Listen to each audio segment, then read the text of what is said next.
ನಮಸ್ಕಾರ ಎಲ್ಲರಿಗೂ ರಿತಿಕಾ ಲಾಗ್ ಚಾನಲ್ಗೆ ಸ್ವಾಗತ. ಎಲ್ಲರೂ ಹೇಗಿದ್ದೀರಿ? ಎಲ್ಲರೂ ಚೆನ್ನಾಗಿದ್ದೀರಿ ಅಂತ ಭಾವಿಸ್ತೀನಿ. ನಾನಿವತ್ತು ತೋರಿಸ್ತಾ ಇರುವಂಥ ರೆಸಿಪಿ ದೋಸೆ ರೆಸಿಪಿ ಸಿಂಪಲ್ಲಾಗಿ ಯಾವ ರೀತಿ ಮಾಡೋದು ಅಂತ ನೋಡ್ಕೊಂಬರೋಣ ಬನ್ನಿ. ಇದು ನಾರ್ಮಲ್ ದೋಸೆ, ಇದು ಮಸಾಲ ದೋಸೆ ಅಲ್ಲ. ಇದನ್ನು ಯಾವ ರೀತಿ ಮಾಡಿದ್ದೀನಿ ಅಂತ ನೋಡ್ಕೊಂಬರೋಣ ಬನ್ನಿ. ನನ್ನ ಚಾನಲ್ಗೆ ಇನ್ನೂ ಯಾರು ಸಬ್ಸ್ಕ್ರೈಬ್ ಆಗದೆ ನೋಡ್ತಾ ಇದ್ದರೆ ದಯವಿಟ್ಟು ಸಬ್ಸ್ಕ್ರೈಬ್ ಮಾಡ್ಕೊಳ್ಳಿ. ನಾನು ಇದನ್ನು ಮಾಡಲಿಕ್ಕೆ ಏನೆಲ್ಲ ಯೂಸ್ ಮಾಡಿದ್ದೀನಿ ಅಂತ ನೋಡ್ಕೊಂಬರೋಣ. ನಾನಿಲ್ಲಿ ಮೊದಲಿಗೆ 4 ಲೋಟದಷ್ಟು ನಾನು ತೋರಿಸ್ತಾ ಇದ್ದೀನಲ್ಲ, ಈ ಅಳತೆಯಷ್ಟು 4 ಲೋಟದಷ್ಟು ಸ್ಟೋರ್ ಅಕ್ಕಿಯನ್ನು ತಗೊಂಡೀನಿ. ಹಾಗೂ ಆ ಒಂದು ಲೋಟದಲ್ಲಿ 1/3 ಅಷ್ಟು ನಾನು ಉದ್ದಿನಬೇಳೆಯನ್ನು ತೊಗೊಂಡಿನಿ, ಇಡೀ ಉದ್ದಿನಬೇಳೆ. ಹಾಗೂ 1 ಮುಟ್ಟಿಗೆ ಆಗುವಷ್ಟು ಪಳುಕ್ ಉದ್ದಿನಬೇಳೆ ಅಂತಾರಲ್ಲ, ಅದನ್ನು ತೊಗೊಂಡಿನಿ. ಹಾಗೂ ಮೆಂತ್ಯ ಹಾಗೂ ಕಡಲೆಬೇಳೆಯನ್ನು ತೊಗೊಂಡು ನೆನೆ ಹಾಕ್ಲಿಕ್ಕಿಟ್ಟಿದ್ದೆ. ಒಂದು 5 ತಾಸು ನೆನೆ ಹಾಕ್ಲಿಕ್ಕಿಟ್ಟಿದ್ದೆ.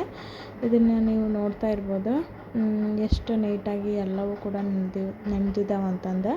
ಇಲ್ಲಿ ಬೇಳೆನೂ ಕೂಡ ಎಷ್ಟು ನೀಟಾಗಿ ನೆನೆದಿದ್ದಾವೆ ಅಂತಲೂ ಗೊತ್ತಾಗ್ತದೆ. ಅದಾದ ನಂತರ ನಾನಿಲ್ಲಿ ಒಂದು 10 ನಿಮಿಷಗಳ ಕಾಲ ಈ ಅವಲಕ್ಕಿಯನ್ನು ನೆನೆ ಹಾಕಿದ್ದೆ. ಅಂದರೆ ನಾವು ಅವಲಕ್ಕಿ ಸುಸ್ಲ ಮಾಡ್ಕೊತೀವಲ್ಲ, ಆ ಅವಲಕ್ಕಿಯನ್ನು ನೆನೆ ಹಾಕಬೇಕು. ಅದಾದ ನಂತರ ನಾನಿಲ್ಲಿ ನೆನೆ ಹಾಕಿರುವಂತಹ ಅಕ್ಕಿ, ಕಡಲೆಬೇಳೆ, ಉದ್ದಿನಬೇಳೆ, ಮೆಂತ್ಯ ಇವೆಲ್ಲ ನೀಟಾಗಿ ರುಬ್ಕೊಳ್ತಾ ಇದ್ದೀನಿ. ಫೈನ್ ಪೇಸ್ಟಾಗಿ ನಾವು ಇದನ್ನು ರುಬ್ಕೋಬೇಕು. ಹಾಗೂ ಅವಲಕ್ಕಿಯನ್ನು ನಾನು 2 ಮುಟ್ಟಿಗೆಯಷ್ಟು ತೊಗೊಂಡಿದ್ದೆ, ನೀವೇ ನೋಡ್ತಾ ಇರ್ಬೋದು. ಸೊ ಇದು ಫೈನಲಿ ಎಲ್ಲವನ್ನು ಕೂಡ ಫೈನಾಗಿ ಮಿಕ್ಸಿ ಮಾಡಿಕೊಂಡೆ. ಇದನ್ನು ನಾನು ಅರೌಂಡ್ ಸಾಯಂಕಾಲ 7 ಗಂಟೆ ಹಿಂಗೆ ಮಿಕ್ಸಿ ಮಾಡಿಕೊಂಡೆ. ಯಾಕಂದರೆ ಇದು ಫರ್ಮೆಂಟೇಷನ್ ಆಗಲಿಕ್ಕೆ ಜಾಸ್ತಿ ಟೈಮ್ ಬೇಕಾಗ್ತೈತಿ. ಸೊ ಫರ್ಮೆಂಟೇಷನ್ ಚೆನ್ನಾಗಿ ಆಗ್ತೈತಿ, ದೋಸೆನೂ ಕೂಡ ಮಸ್ತ್ ಬರ್ತಾವೆ. ಸಾಯಂಕಾಲ 7 ಗಂಟೆ ಅನ್ನೋತ್ಲಗೆ ನಾನು ಇದನ್ನು ರುಬ್ಕೊಂಡು ಎತ್ತಿಟ್ಕೊಂಡಿದ್ದೆ, ನೀವೇ ನೋಡ್ತಾ ಇರ್ಬೋದು. ಅವಲಕ್ಕಿ ರುಬ್ಬಿದಂಥ ಅವಲಕ್ಕಿ ಮತ್ತು ಈ ಅಕ್ಕಿನ ಮಿಶ್ರಣ ಇರುತ್ತಲ್ಲ, ನೀಟಾಗಿ ಮಿಕ್ಸ್ ಮಾಡಿಕೊಂಡು ನಾನು ಇದನ್ನು 2 ಪಾತ್ರೆ ಒಳಗೆ ಸ್ಟೋರ್ ಮಾಡಿಕೊಂಡೆ. ಬಿಕಾಸ್ ಫರ್ಮೆಂಟೇಷನ್ ಆದರೆ ಎಲ್ಲ ಹಿಟ್ಟು ಕೆಳಗೆ ಚೆಲ್ಲೋ ಚಾನ್ಸಸ್ ಇರುತ್ತಲ್ಲ. ಸೊ ಹೀಗಾಗಿ ನಾನು ಇದನ್ನು 2 ಬೋಗಣಿ ಒಳಗೆ ತೆಗೆದಿಟ್ಕೊಂಡೆ. ಅದಾದ ನಂತರ ಇದನ್ನು ನೀಟಾಗಿ ಲಿಡ್ಡನ್ನು ಕ್ಲೋಸ್ ಮಾಡಿ ಅದ್ರ ಮೇಲೆ ಕುಟಾಣಿ ಇಟ್ಟಿದ್ದೆ ನಾನು. ಯಾವುದು ಏರ್ ಪಾಸ್ ಆಗಬಾರ್ದು. ನೀವೇ ನೋಡ್ತಾ ಇರ್ಬೋದು ಬೆಳಗ್ಗೆ ಅನ್ನತ್ಲಾಗೆ ಎಷ್ಟು ನೀಟಾಗಿ ಹಿಟ್ಟು ಫರ್ಮೆಂಟೇಷನ್ ಆಗೈತೆ ಅಂತಂದು.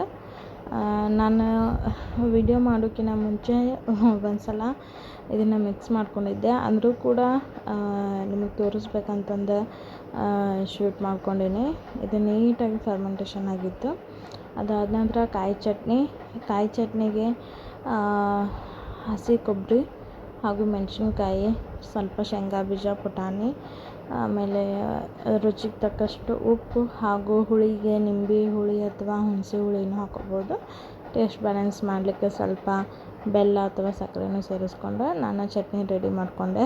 ಅದಾದ ನಂತರ ಈ ಹಿಟ್ಟಿಗೆ ಸ್ವಲ್ಪ ಉಪ್ಪು ಮತ್ತು ಸೋಡಾ ಪುಡಿಯನ್ನು ಸೇರಿಸ್ಕೊಂಡು ಸ್ವಲ್ಪ ನೀರನ್ನು ಸೇರಿಸ್ಕೊಂಡು ನೀಟಾಗಿ ಇದನ್ನು ಮಿಕ್ಸ್ ಮಾಡ್ತಾ ಹೋಗಬೇಕು. ಅದಾದ ನಂತರ ಹಿಟ್ಟು ಮತ್ತು ಚಟ್ನಿ ಎಲ್ಲ ರೆಡಿ ಆದಮೇಲೆ ನಾನಿಲ್ಲಿ ಹಂಚು ಕಾಯಲಿಕ್ಕೆ ಇಟ್ಟಿದ್ದೆ. ಹಂಚಿಗೆ ಸ್ವಲ್ಪ ಒದ್ದೆ ಬಟ್ಟೆ ಮಾಡಿ ಒರೆಸ್ಕೊಂಡು ಈ ರೀತಿ ನಾವು ದೋಸೆಯನ್ನು ಹಾಕಬೇಕು. ಹೋಟೆಲಲ್ಲಿ ಮಾಡ್ತಾರಲ್ಲ, ನೀರನ್ನು ತವ ಮೇಲೆ ಹಾಕಿ ಮಾಡ್ತಾರಲ್ಲ, ಅಷ್ಟು ಚೆನ್ನಾಗಿ ಬರ್ತೈತಿ. ಅಂದರೆ ಉರಿ ಹಂಚು ಇರೋದಲ್ಲ, ಅದು ದೋಸೆ ಅಂಟ್ಕೊಳ್ಳಲ್ಲ. ಈ ರೀತಿ ಮಾಡಿರಿ. ನೀವೇ ನೋಡ್ತಾ ಇರ್ಬೋದು ಆ ಕಲರ್ ಆಗಿರ್ಬೋದು, ಆ ಕ್ರಿಸ್ಪಿನೆಸ್, ಆಮೇಲೆ ಹೊರಗಡೆ ಕ್ರಿಸ್ಪಿ ಅನ್ನಿಸ್ತದೆ, ಒಳಗಡೆ ಸಾಫ್ಟ್ ಆಗಿತ್ತು, ಮಸ್ತ್ ಬಂದಿತ್ತು. ನೀವು ಕೂಡ ಇದೇ ಕ್ವಾಂಟಿಟಿ, ಇದೇ ಮೆಜರ್ಮೆಂಟನ್ನು ಯೂಸ್ ಮಾಡಿಕೊಂಡು ದೋಸೆವನ್ನು ಮಾಡಲಿಕ್ಕೆ ಟ್ರೈ ಮಾಡಿ. ನೀವೇ ನೋಡ್ತಾ ಇರ್ಬೋದು ಎಷ್ಟು ನೀಟಾಗಿ ಬಂದಿದ್ದಾವೆ ಅಂತಂದು. ಆಮೇಲೆ ಕಲರು ನೋಡಿರಿ ನೀವು ಎಷ್ಟು ಮಸ್ತ್ ಬಂದಿದ್ದಾವೆ ಅಂತಂದು. ಕ್ರಿಸ್ಪಿನೂ ಇತ್ತು ಹಾಗೂ ಸಾಫ್ಟೂ ಇತ್ತು, ಮಸ್ತಾಗಿತ್ತು. ಸೊ ಇದ್ರ ಜೊತೆ ಒಂದು ಒಳ್ಳೆ ಕಾಂಬಿನೇಷನ್ನ ಕಾಯಿ ಚಟ್ನಿ, ಫ್ರೆಶ್ ತೆಂಗಿನಕಾಯಿ ಚಟ್ನಿ, ಇನ್ನೂ ಮಸ್ತ್ ಇರ್ತದೆ. ನೀವು ಕೂಡ ಒಂದು ಸಲ ಟ್ರೈ ಮಾಡಿ ನೋಡಿರಿ.